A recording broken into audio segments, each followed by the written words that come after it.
Ako po ay si Attorney Melvin Matibag na kasalukuyang Director ng National Bureau of Investigation. Ang aming pong tanggapan ay may address na 9th floor Philinvest Cyber Zone Building, Diosdado, Macapagal, Pasay City. Nabanggit mo na ikaw ay isang abogado. Gaano ka na katagal sa nasabing propesyon? 29 years po. Saan ka nagtapos ng iyong abogasya? Sa Ateneo Law School po. Bago ang iyong abogasya, ano ang una mong inaral sa kolehiyo? Ako po ay nagtapos ng Bachelor of Arts, major in Philosophy sa University of Santo Tomas. Pagkatapos naman ng abogasya, Mr. Witness, ano ang iyong inaral kung mayroon man? Nag-aral po ako ng Masters of Law, major in Corporate and Finance Law sa Wayne State University, Detroit, Michigan, USA po. You are here as NBI Director. Bago ka itinalaga bilang NBI Director, ano ang iyong mga naging trabaho kung mayroon man?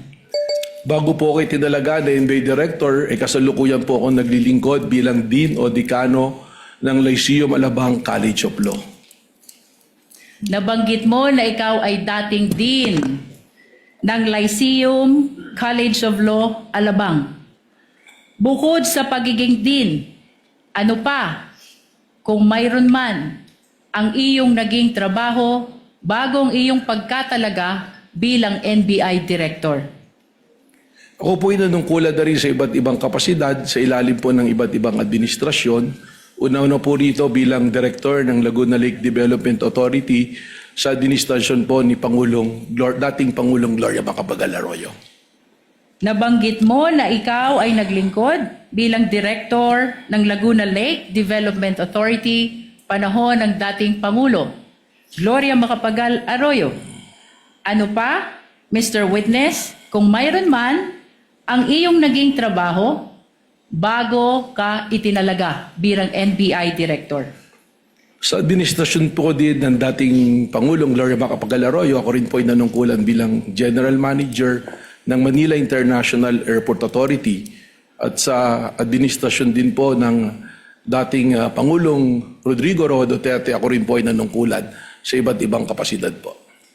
Nabanggit mo na sa ilalim ng administrasyon ni Pangulong Duterte, nanungkulan ka rin sa gobyerno. Ano itong mga posisyon mo sa gobyerno na iyong nabanggit? Objection, Your Honor. Relevance. Your Honor, may I Counsel respond? may answer.